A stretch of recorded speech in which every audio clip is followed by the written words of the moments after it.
사람들이 맹인 한 사람을 데리고 예수께 나와 손대시기를 구하거늘 예수께서 맹인의 손을 붙잡으시고 마을 밖으로 데리고 나가서 눈에 침을 뱉으시며 그에게 안수하시고 무엇이 보이느냐 물으시니 쳐다보며 이르되 사람들이 보이나이다. 나무 같은 것들이 걸어가는 것을 보나이다 하거늘 이에 그 눈에 다시 안수하심에 그가 주목하여 보더니 나아서 모든 것을 밝히 보는지라. 예수께서 그 사람을 집으로 보내시며 이르시되 마을에는 들어가지 말라 하시니라.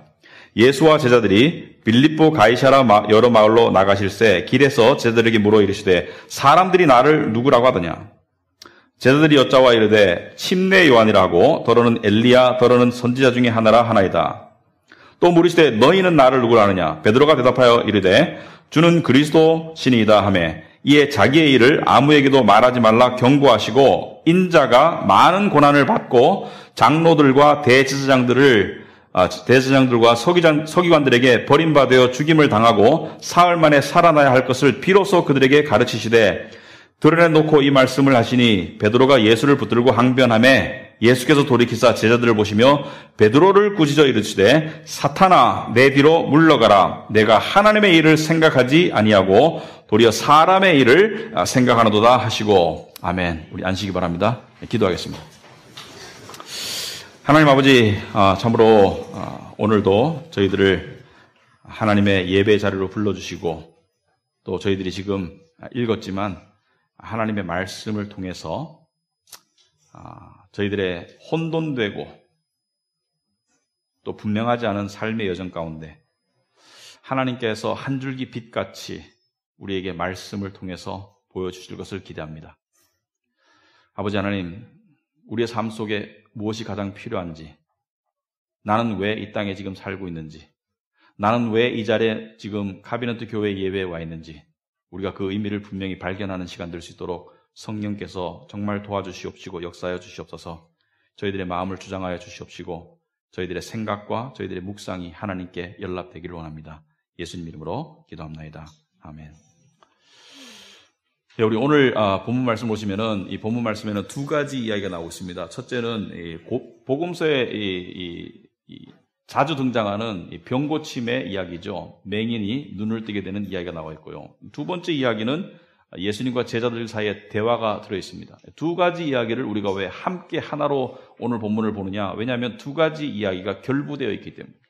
두 가지 이야기가 결부되어 있을 뿐만이 아니라 첫 번째 맹인의 눈을 뜨게 하는 이야기가 그 다음 더 중요한 이야기를 깨닫는데 중요한 도움이 되기 때문에, 중요한 단서가 되기 때문에 두 가지 이야기가 같이 되어 있는데, 그렇다면 오늘 맹인의 눈을 뜨게 하는, 그러니까 눈먼 사람, 날 때부터 눈이 멀었는지 아니면 살다가 눈이 멀게 되는지 모르겠지만 눈먼 사람의 눈을 뜨게 하는 이 이야기가 특별한 부분이 있는가? 여러분들이 교회를 좀 다니시고 마태, 마가, 누가, 요한복음을 읽어보신 분들은 복음서에는 병고침의 기적과 이적의 이야기가 많이 들어있습니다. 나병 환자가 갑자기 살이 깨끗하게 되고 눈먼 자가 갑자기 눈을 뜨게 되고 그 다음에 안진뱅이가 일어나고 지난주에 이 중풍 환자가 갑자기 걷게 되는, 또 심지어 죽었던 사람이 갑자기 살아나는 그런 이야기가 많이 기록되어 있는데 오늘 이야기가 뭐 특별한 것이 있느냐? 특별한 것이 있습니다. 오늘 이야기가 다른 모든 이적의 이야기, 다른 모든 기적의 이야기로부터 구별되는 두드러진 특징이 하나 있습니다. 뭐냐면은 예수님께서 기적을 베푸셨을 때 예를 들어서 눈먼 사람을 눈뜨게 한다든지 또는 안진뱅이를 일어나게 한다든지 또는 나병 환자를 고친다든지 심지어 죽은 사람을 살릴 때도 예수님께서 기적을 베푸시면 즉각적으로 고침을 받았어요. 그죠? 그래서 복음서 읽어보시면은 지난주에 중풍병자 이야기를 했는데 중풍병자에게 네가 낫기를 원하노니 일어나서 네 상을 어깨에 메고 걸어서 나가라 하니까 곧 즉시 일어나서 걸어서 나갔고요. 예를 들어서 마가복음 5장에 야이로라고 하는 회당장, 그러니까 오늘날로 말하면은 교회 주인, 그러니까 회당장의 딸이 죽었는데 예수님께서 달리다쿰, 오늘날로 말하자면은 소녀야 일어나거라 라고 말하니까 곧 살아났어요. 그러니까 곧 눈을 뜨고 곧 문둥병이 확실히 낫고 곧 안진뱅이가 일어나고 곧 죽은 사람이 살아나고, 그러니까 immediately 곧 살아났는데 오늘 이야기는 그렇게 전개가 안 되고 있습니다. 두 단계 거쳐서 이 소경의 눈이 떠지게 됩니다. 첫 번째 단계에서는 눈이 떠졌는데 희미하게 보이는 거예요. 여러분이 보시면은, 이 본문에 보시면은 벳세다의 이름에 이렇게 시작하고 있습니다. 벳세다는 이스라엘 지도를 놓고 보면은 갈릴리 호수가 북쪽에 있죠. 예루살렘은 남쪽에 있고, 남쪽에는 사해도 있고, 데드시, 죽은 바다, 사해, 소금이 너무 많아가지고 사람이 둥둥 뜨는 물고기가 살 수 없는 죽은 바다, 예루살렘이 밑에 있고, 북쪽에 올라가면 갈릴리 호숫가, 너무 커서 갈릴리 바다라고도 부릅니다. 갈릴리 바닷가 주변에 예수님께서 돌아다니시면서 사역을 많이 하셨는데, 벳세다는 갈릴리 호수 위쪽 해안에 있는, 북쪽 해안에 있는 도시예요. 마을입니다. 그 벳세다에 가니까 사람들이 맹인을 데리고 왔어요. 왜 데리고 왔습니까? 이 맹인이 눈뜨게 하기 위해서 데리고 온 것이죠. 그러니까 맹인이 혼자 찾아올 수 없으니까, 길을 찾아갈 수 없으니까 사람들이 맹인을 데리고 예수께 왔습니다. 그래서 예수님 이 맹인에게 좀 손을 대주세요. 손 대시기를 구하거늘. 왜? 이 맹인이 예수님이 손대면 기적을 통해서 나을 수 있다고 믿었기 때문에. 왜? 앞에 그런 기적을 많이 보았기 때문에. 소문을 들었기 때문에. 당연한 거죠. 이 맹인을 데려온 사람들은 맹인의 친구거나 맹인의 친척이거나 하여튼 맹인을 사랑했던, 맹인의 상태에 대해서 불쌍히 여겼던 사람들이 데리고 왔겠죠. 그러니까 예수님께서 어떻게 하시냐면은 23절에 예수께서 맹인의 손을 붙잡으시고 마을 밖으로 데리고 나가셨어요. 벳세다 마을 안에서 사람들이 있는 눈을 피해서 마을 밖으로 데리고 나가셨는데 아마 1대1로 데리고 나가셨는지 아마 그럴 것 같습니다. 왜 데리고 나가셨는가? 거기서 그냥 하면 되지 왜 마을 밖으로 데리고 나가셨는가? 너무 갑자기 유명해질까봐, 또는 사람들이 기적에만 신경 쓸까봐, 말씀이 아니라 기적에만 신경 쓸까봐, 여러 가지 이유가 있겠지만은, 그 이유를 분명히 알지는 못하겠지만은, 하여튼 마을 밖으로 데리고 나서, 자, 예수님이 병 고침할 때요, 방법이 한 가지만 있지 않습니다. 어떤 때는 그냥 말로 고치시고, 말씀으로. 어떤 때는 손을 대서 고치시고, 어떤 때는 지금과 같은 상황에서는 침을 눈에 뱉었어요. 그러니까 맹인의 눈에다가 침을 뱉었어요. 그죠? 23절 보니까 맹인을 붙잡고 마을 밖으로 데리고 나가서 눈에 침을 뱉으시며 이렇게 해서 눈에 침을 뱉었다. 여러분 상상해 보시고 옆에 사람이 갑자기 돌아서 여러분 눈에 침을 탁 뱉었다. 여러분 기분이 어떻겠습니까? 더럽고 불쾌하고 기분 나쁘겠죠? 침을 뱉을 수 있는 상황은 이런 거예요. 엄청나게 증오하거나 엄청나게 예를 들어서 경멸하거나 예를 들어서 어떤 상황을 연상할 수 있을까요? 배우자가 바람을 폈다. 그 경멸과 그 증오로 인해서 침을 뱉을 수 있겠죠. 그러니까 침 뱉는 것은 자주 일어난 일이 아닙니다. 평생에 여러분 얼굴에 침이 한 번, 두 번 뱉어짐을 당했다. 엄청나게 많이 당한 거겠죠. 3번 이상 당했으면 여러분 문제가 있는 거고. 4번, 5번 당했으면 살지 말아야 되는 거고. 하여튼 침을 뱉었다. 그 눈에다가 침을 탁 뱉었다. 뭘 말합니까? 왜 그럼 손을 대거나 눈 떠라 말씀하셔도 되는데 왜 침을 뱉으시는가? 이유는 잘 모르겠지만은 세상에는 한 가지 정해진 방법만 있는 건 아니다. 이런 말. 예수님이 사람을 구원하는데 한 가지 정해진 방법만 있는 건 아니에요. 어떤 사람은 예수 믿는 집에서 태어나가지고 교회를 다니다가 예수를 믿게 되는 사람도 있고, 어떤 사람은 복음서에 나온 것처럼 창녀로서의 삶을 살다가 예수님께 구원받는 사람도 있고, 어떤 사람은 착실한 삶을 살다가 예수님 만나는 사람도 있고, 어떤 사람은 클럽 생활을 하다 예수님 만나는 사람도 있고, 사람마다 다르다는 겁니다. 근데 예수님이 침을 뱉었어요. 근데 다른 복음서에 보면은 소경의 눈을 뜨게 하는 예수님께서 이런 방법도 쓰시더라고요. 예수님께서 땅바닥에 침을 뱉으시고 그러니까 침을 뱉으니까 침이 땅바닥에 떨어졌잖아요. 그걸 진흙하고 이렇게 섞었어요. 더럽죠, 그죠? 그걸 눈에다 갖다 발랐어. 그리고 실로암에 가서 씻어라. 실로암이라는 못에 가서 씻어라. 씻으니까 눈이 바로 나왔어요. 보게 되고. 하여튼 방법은 다양한데 오늘은 침을 직접 뱉으셨어요. 그런데 예수님의 침과 예수님의 말씀과 예수님의 손의 터치와 이런 모든 것들은 무엇을 상징하는가? 예수님으로부터 나오는 예수님으로부터 나오는 모든 것이 능력이 있음을 이야기합니다. 왜 그렇습니까? 왜냐하면 예수님이 능력자이기 때문에. 예수님이 하나님의 아들이기 때문에. 그래서 심지어 어떤 여자, 혈루병을 앓는 여자, 혈루병이라는 것은 피가 그치지 않는, 이게 치질인지 생리인지 그건 모르겠어요. 고름인지. 근데 혈루병, 피가 멈추지 않는 병을 12년 동안 앓던 여자가 예수님 앞에 직접 나가지는 못하고 예수님의 옷이라도 만지면, 옷자락이라도 만지면 내 몸의 병이 나으리라. 기억나시죠? 이게 마가복음 5장에 나오는 얘기입니다. 그래서 예수님을 만졌어요. 뒤에서 옷을. 예수님 만지고 예수님 옷을 만졌어요. 근데 예수님께서 뭐라고 말씀하시죠? 누가 지금 내 옷을 만졌느냐? 능력이 나갔다. 그러니까 이 여인이 제가 만졌습니다. 고백하니까 네 믿음이 너를 구원했다. 왜? 예수님의 옷자락이라도 만지면 내가 능력을, 고침을 입으리라. 그래서 예수님으로부터 나오는 모든 것이 능력이 있습니다. 왜? 예수님이 능력이 있으니까. 그래서 요새 보면은, 미국에 보면은 이 TV 기독교 방송에서 뭐 이런 거 팔아요. 이 손수건을 사시면 능력이 있다고. 이 물을 사시면 능력이 있다고. 성스러운 손수건이고 성스러운 물이다. 그건 다 가짜죠. 예수님으로부터 나오는 모든 것이 능력이 있다. 그런데 지금 보니까 좀 특이한 게 아까 말했듯이 침을 뱉으시며 그에게 안수하시고 무엇이 보이느냐 물었어요. 근데 무엇이 보이느냐 물었는데 이 사람이 하는 말이 24절에 쳐다보며 이르되, 예수를 쳐다보며 이르되, 아니면 사람들 쳐다보며 이르되 사람들이 보이나이다. 나무 같은 것들이 걸어가는 것을 보나이다 하거늘, 예수님께서 병 고쳤는데 이렇게 불확실하게 고쳤던 적이 한 번도 없습니다. 첫 번째 침뱉음으로써 확실하게 시력이 회복되지 않고 그냥 희미하게 보이니까 뭐라고 말하냐면은 사람들, 나무 같은 사람들이 보인다. 그리고 나무가 걸어다닌다. 둘 다 말이 안 되죠. 나무 같은 사람은 몇 명 안 됩니다. 뭐 호연 형제나 로한 형제나 몇 명 안 돼요.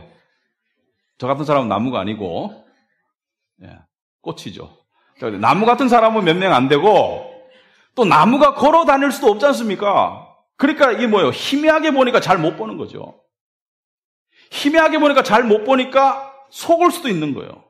잘못 인도될 수도 있는 거고. 영적으로 말을 하자면은 여러분이 예수를 믿고 거듭나서 천국과 지옥을 보고 아 내가 이제 하나님의 자녀가 되었네 그 단계까지 갔더라도 영적으로 제대로 보지 못하면은 잘못 보고 오해하고 그리고 속임 당할 수도 있어요.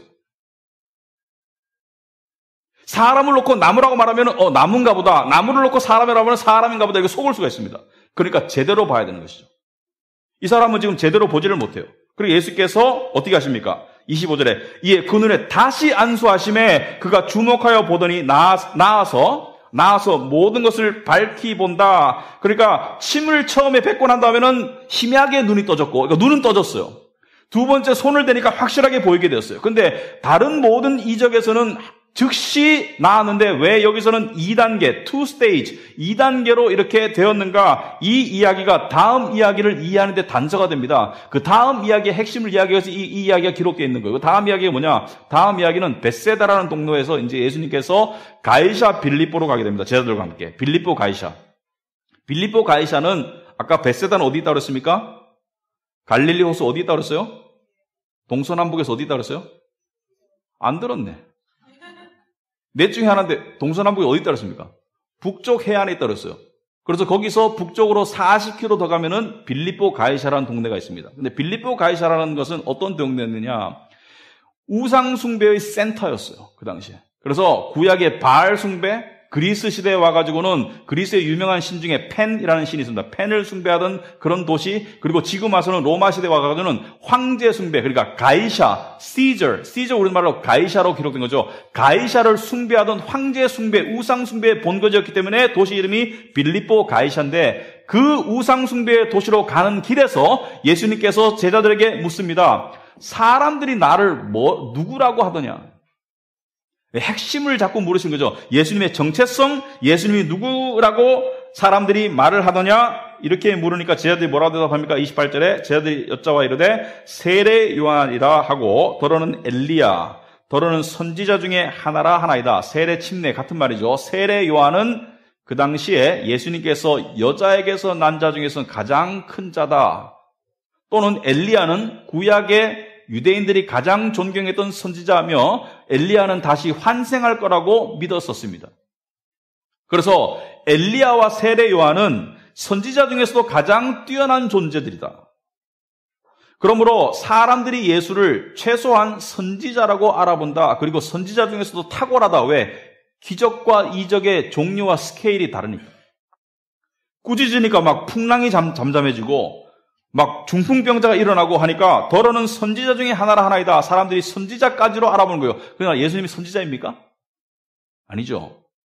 예수님은 인간의 모습으로 오셨지만 인간이 아니죠. 선지자는 인간이 갈 수 있는 하나님의 택함받은 경지죠. 그렇지만 예수님은 인간이 아니죠.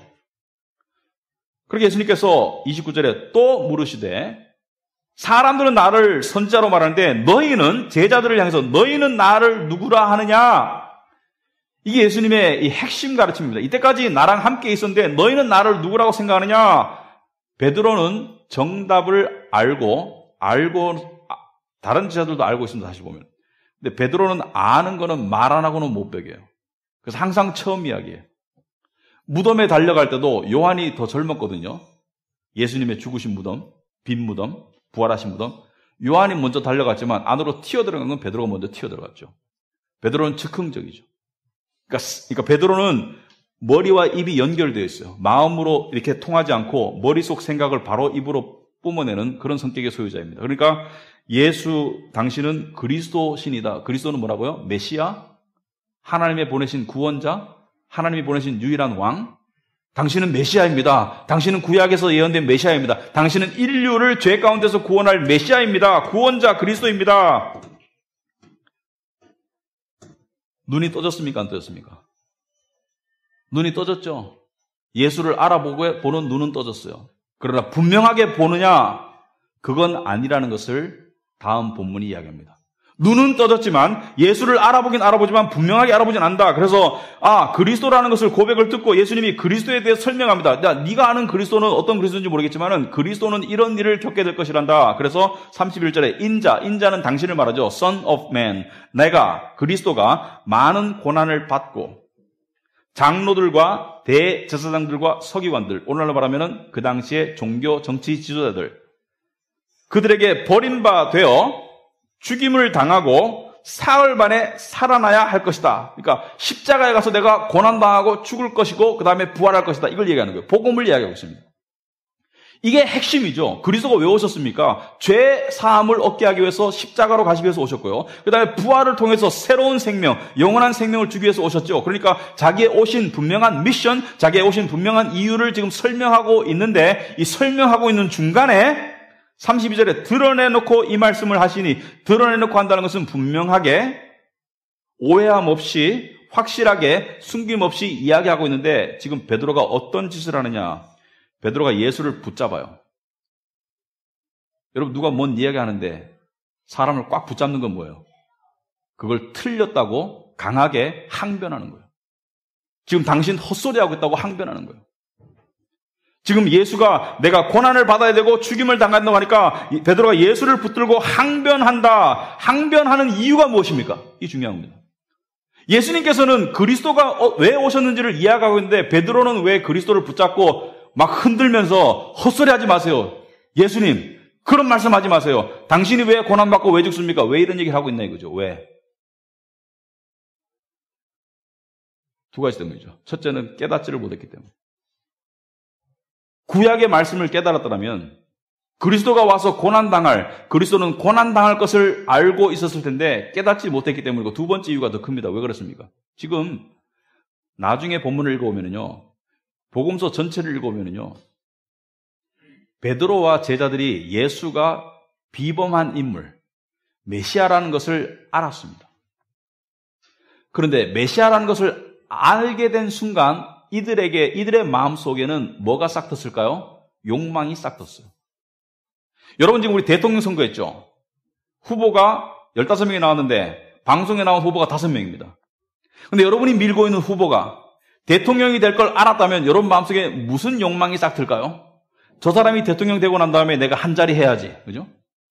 저 사람이 내각을 구성할 때 내가 한 자리 해야 되지. 그래서 제자들이 이거 어떻게 알 수 있냐? 복음서에 보면은 여러 차례 나옵니다. 복음서에 보면은 누가복음 9장에도 나오고 22장에 나오고 그들 사이에 분쟁이 일었다고 했어요. 분쟁이 일었다. 무슨 분쟁이냐? 누가 더 크냐?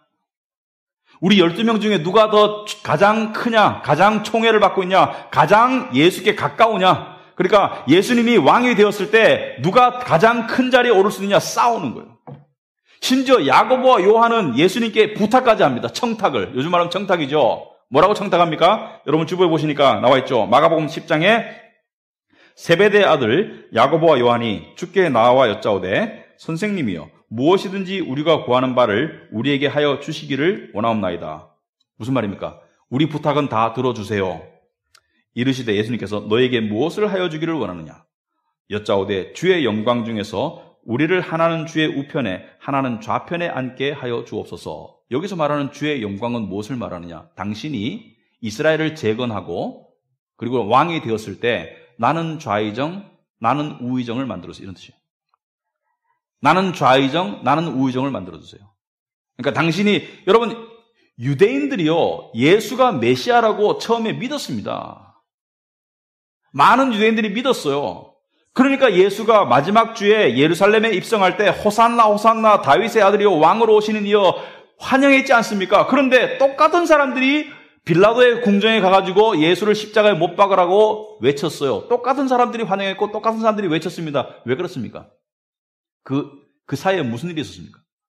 예수가 예루살렘에 올 때는 그 능력과 그 이적과 기적의 능력으로 로마의 압제를 뒤집어 엎고 이스라엘을 해방시키고 그리고 솔로몬과 다윗 왕 시대의 부강하고 영광스러운 나라를 재건해서 다시 한번 이스라엘을 영광스러운 나라로 만들 줄 알고 그 기대를 가졌는데 제사장에 붙잡혀가 제사장에 끌려가고 채찍에 맞고 그런 모습을 보니까 자기들의 기대와 완전히 다르거든요.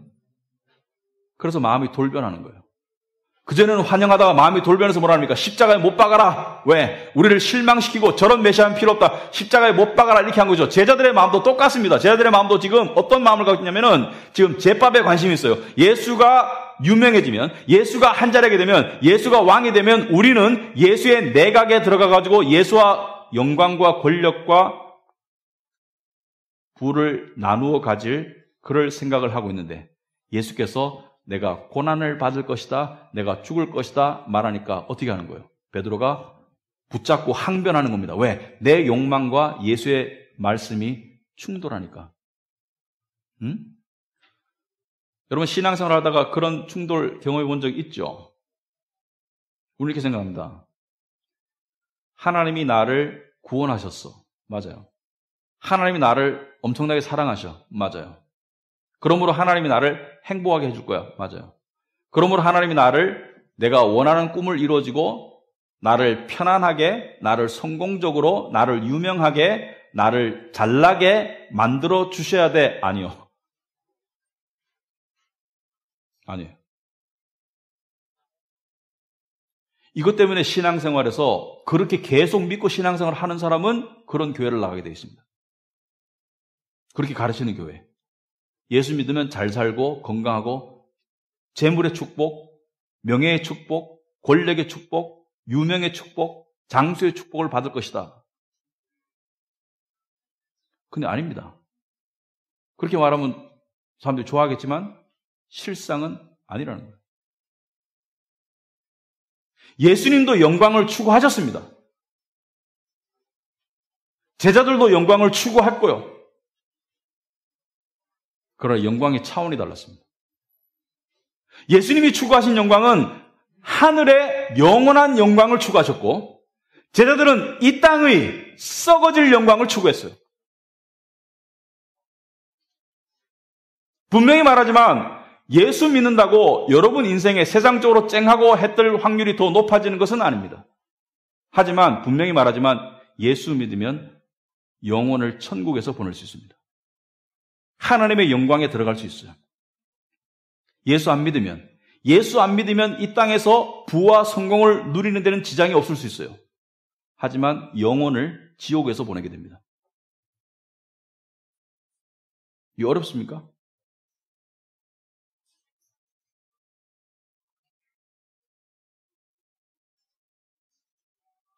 (33절에)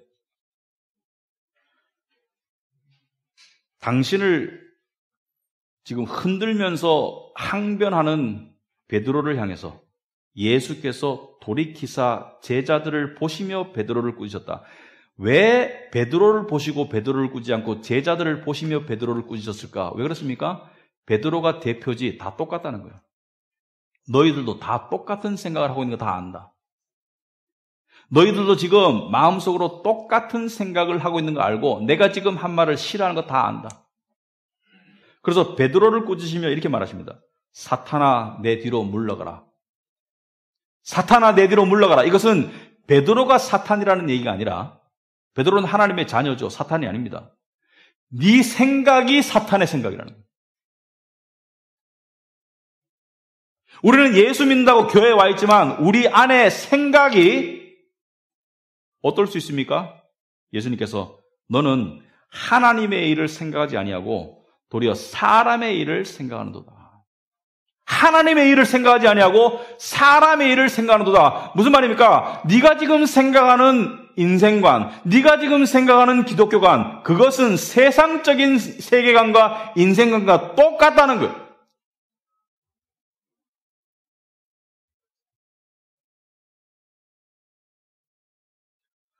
이런 얘기를 하고 들어도 안 변하는 거예요.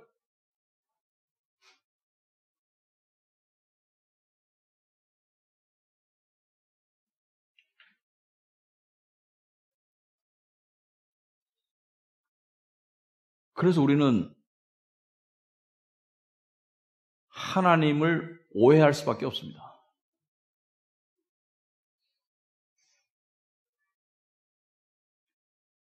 오늘 아침에 제가 큐티를 하는데요. 특별한 내용은 아닙니다. 기도에 관한 내용이에요. 하나님과의 관계가 소중한 줄 아는 사람은 기도한다. 특별한 내용이 아닙니다. 너무나 맞는 말이에요. 하나님과의 관계가 소중한 줄 아는 사람은, 필요한 줄 아는 사람은, 절대적인 걸 아는 사람은 어떻게 해서라도 기도한다. 기도하지 않는 사람은 그걸 소중한 줄 여기지 않기 때문에 기도하지 않는다. 시간이 없어서도 아니고 기도할 줄 몰라서도 아니고 다른 아무 이유가 없는 거예요. 하나님과의 관계가 소중하고 절대적인 것을 아는 사람은, 나에게 필요한 걸 아는 사람은 기도하게 되어 있다는 거예요.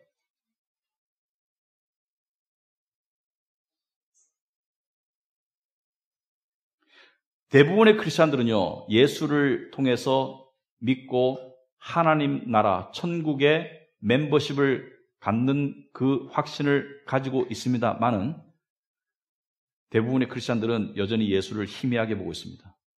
그래서 스스로 속고 남에게 속고 오해하고 있습니다. 우리는 진리의 주님을 분명히 보지 못할 때가 많습니다. 그래서 적인지 아군인지 구별을 못해요. 무슨 말이냐? 예수님은 지금도 싸움을 하고 있습니다. 죄와 사탄이 조종하는 세상의 욕심과 예수님은 지금도 성령을 통해서 우리 안에서 싸우고 있는데 우리는 세상과 친구가 되기를 원해.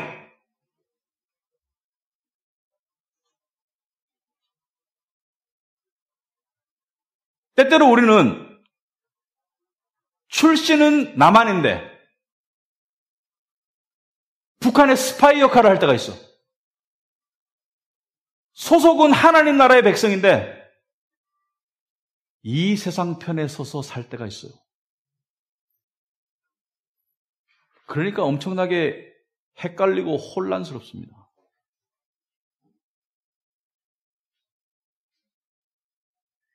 네가 땅의 일을 생각하고 하늘의 일을 생각하지 않는도다. 그런데요, 이론적으로 모르는 사람 없습니다, 여기. 교회 좀 다니는 사람들은 이거 제가 지금 하는 얘기 이론적으로 모르는 사람 없습니다. 요즘 우리 기독교 탐사하니까 제가 어제 그 리더 모임을 했는데 리더들이 이렇게 얘기하더라고요. 목사님, 이론적으로 너무 쉬워서 제가 그랬습니다. 나도 어려운데 여러분이 쉬운가? 솔직히 왜 저한테 어렵습니까?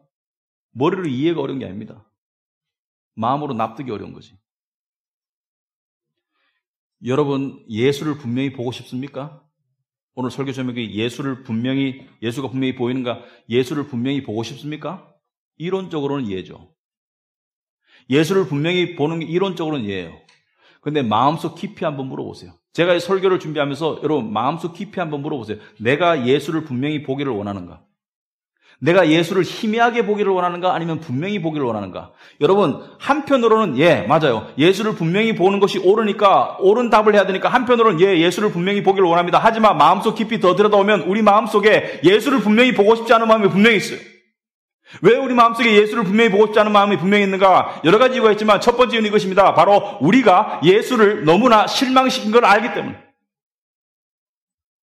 나의 죄와 나의 실패와 나의 세상을 향한 욕심과 탐심을 통해서 예수를 실망시켰고 지금도 실망시키고 앞으로도 실망시킬 걸 알기 때문에 서로 불편한데 얼굴과 얼굴을 대해서 빤히 쳐다보면 불편할 거 아니에요?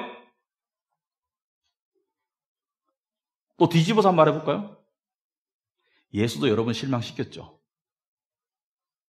여러분 원하는 거 안 줬지 않습니까? 여러분 원하는 이것만 있으면 내 인생에 쨍하고 했을 것 같은데 안 줬지 않습니까? 줄 수 있는 능력이 있지 않습니까? 하나님인데. 여러분이 예수를 실망시키기도 했지만 예수도 여러분을 실망시켰죠.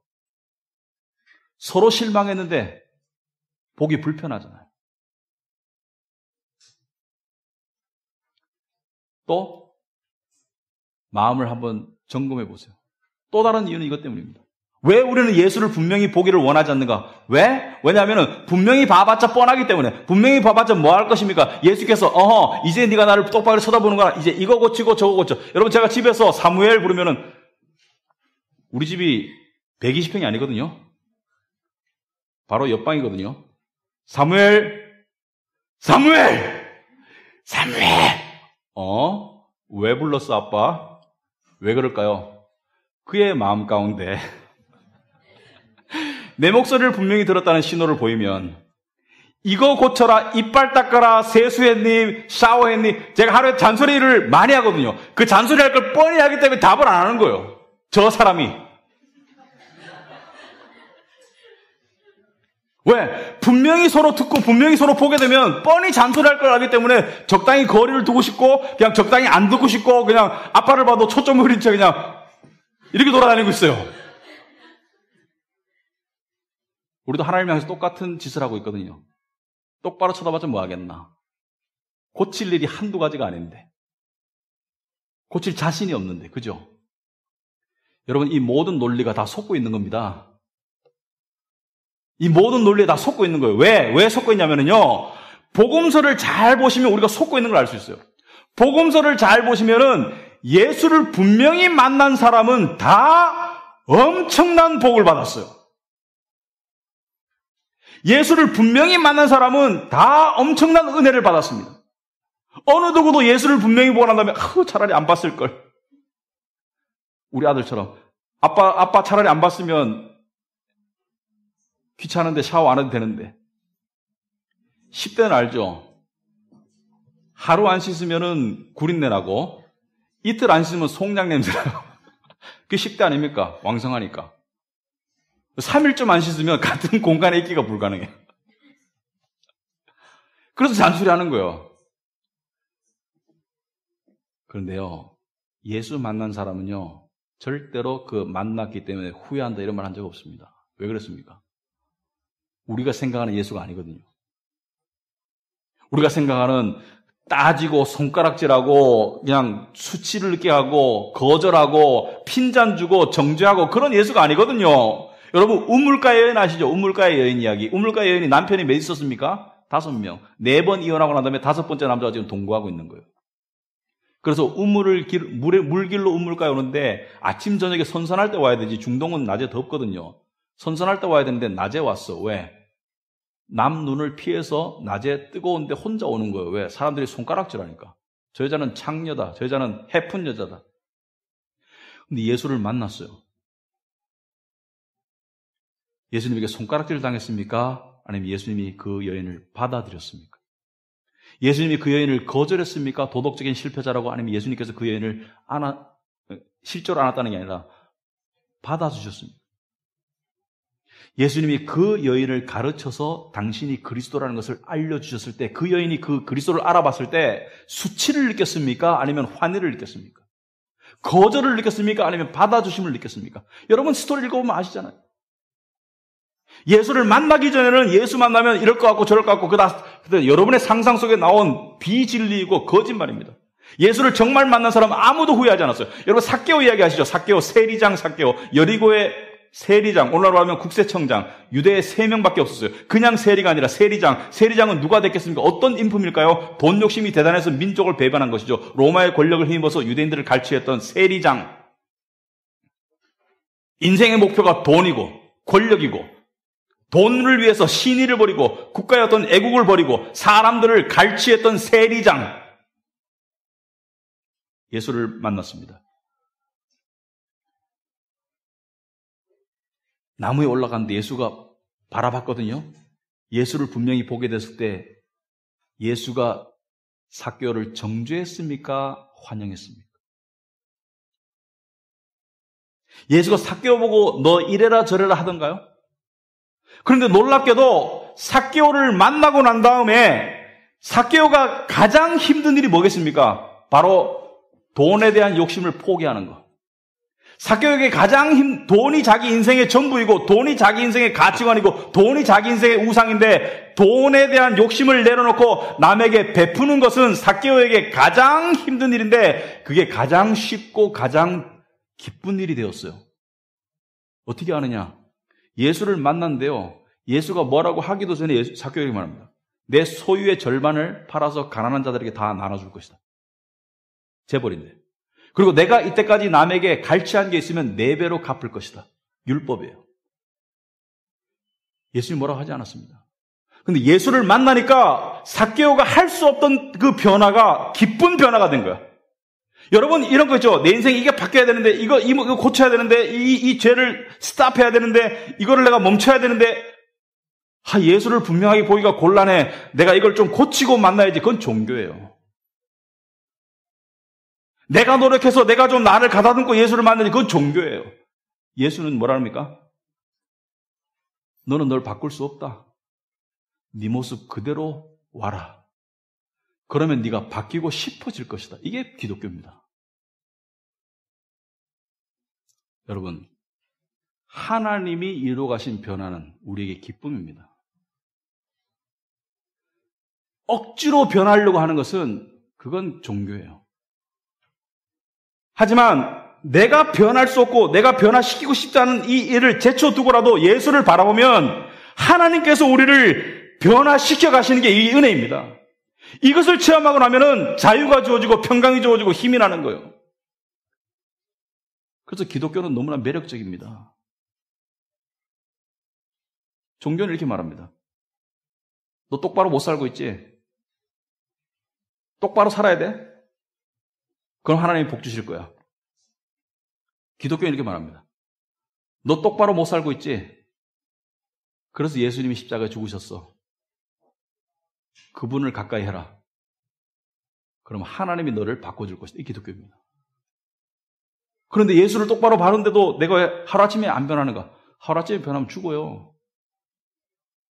하루아침에 바꾸면 죽습니다. 서서히 그러나 분명히 바꿔가시는 놀라운 역사가 있습니다. 그래서 더 좋은 교인, 더 좋은 직장인, 더 좋은 남편, 더 좋은 자식, 더 좋은 부모, 더 좋은 아내가 되어가는 거예요. 어느 사람이 이렇게 말합니다. 성화가 너무 힘들어요, 목사님. 아니, 힘들긴 뭐 힘들어, 불가능하지. 예수를 바라보세요.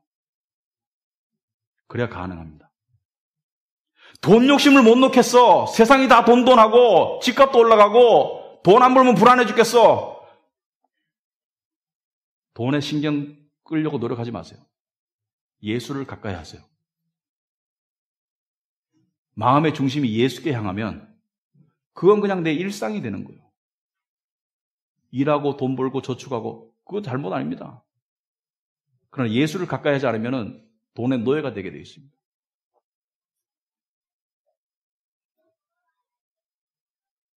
내가 원하는 한 가지 이 일이 이루어지기를 갈망하는 마음, 안 이루어질까봐 불안해하는 마음, 그것 때문에 시달려 죽겠어. 그게 외모든지 성공이든지 뭔지 모르겠어요. 눈만 뜨면 그냥 자동적으로 생각이 그쪽으로 하는 거 있죠. 뭐가 있죠. 눈만 뜨면 생각이 그쪽으로 하는 거 있죠. 그것 때문에 불안하죠. 안 될까 봐. 그것 때문에 화가 나죠. 왜? 장애물이 생기니까. 그것 때문에 초조하죠. 그것 때문에 살 맛이 안 나죠. 못 벗어납니다. 여러분 벗어날 힘이 없습니다. 아들이 너희를 자유케 하면 너희가 참으로 자유하리라. 아멘. 예수를 만나면 벗어날 수 있습니다. 기꺼이. 그전에는 벗어날 수도 없고 벗어나고 싶지도 않아요. 벗어나고 싶다고 생각할 뿐이지 여러분의 마음속은 벗어나고 싶은 마음이 없습니다. 진짜로. 그러나 아들을 만나게 되면 진리를 알게 되면 진리가 너희를 자유케 하리라. 여러분 결론적으로 주님을 만나는데 특별한 방법이 없습니다. 그저 말씀 보고 기도하고 예배드리는 것밖에. 그걸 가장 중심에 놓으면 여러분의 삶이 안 달라지면 제가 죽을게요. 분명히 달라지게 되겠습니다. 왜? 하나님은 살아서 역사하시기 때문에. 기도하겠습니다.